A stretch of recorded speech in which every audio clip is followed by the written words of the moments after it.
नारायणहिटी दरबार हत्याकाण्ड भएको आज 23 वर्ष पूरा भएको छ। 2058 जेठ 19 गते भएको हत्याकाण्डमा राजा वीरेन्द्र शाहको वंश नै नाश भएको थियो।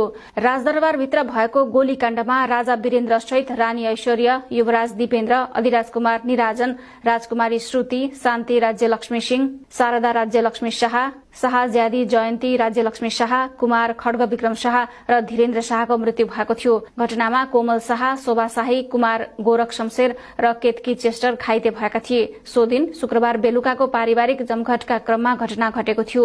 उक्त दरबार हत्याकाण्ड 23 वर्षसम्म पनि रहस्यको गर्भमै छ। त्यसबेला सर्वोच्च अदालतका न्यायाधीश केशव प्रसाद उपाध्याय र सभामुख तारानाथ राणाभाट रहेको उच्च स्तरीय छानबिन समितिले युवराज दीपेन्द्रलाई दोषी ठहराए पनि त्यसलाई आम जनताले विश्वास गरेका छैनन्। तत्कालीन छानबिन समितिले युवराज दीपेन्द्रले हत्या गरेको भनी अपुष्ट तथ्य सार्वजनिक गरेको थियो। आफूले मन पराएको युवतीसँग विवाह गर्न नपाएको झोकमा नशालु पदार्थ सेवन गरी राजपरिवारका सदस्यहरूलाई मारेको र आफूले पनि आत्महत्या गरेको बेहोराको निष्कर्ष समितिले निकालेको थियो। तर उक्त प्रतिवेदनको दावीलाई धेरैले विश्वास नगरेको पाइन्छ।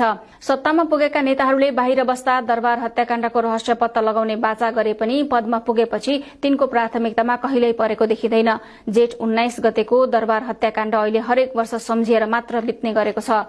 दरबार हत्याकाण्डपछि नारायणहिटी राजदरबारलाई संग्रहालयमा परिणत गरिएको छ। वीरेन्द्रको परिवारले प्रयोग गरेका केही सामग्री संरक्षित भएका छन् भने हत्या भएको स्थान वीरेन्द्र सदन भने भत्काइएको छ। उच्च सुरक्षा घेराभित्र रहेको दरबारमा भएको हत्याकाण्ड अहिले पनि रहस्यकै गर्भमा छ। राजा वीरेन्द्रको वंशनाश भएपछि नेपालमा राजतन्त्र पनि धेरै समय टिक्न सकेन। उनको निधनपछि राजगद्दीमा बसेका भाइ ज्ञानेन्द्र शाहले राजतन्त्र जोगाउन नसक्दा 2062-63 को जनआन्दोलन मार्फत पुनः स्थापित संसदले राजाका सम्पूर्ण अधिकार खोसेको थियो। 2065 सालमा गणतन्त्र स्थापना भएसँगै मुलुकमा राजतन्त्रको अन्त्य भएको थियो।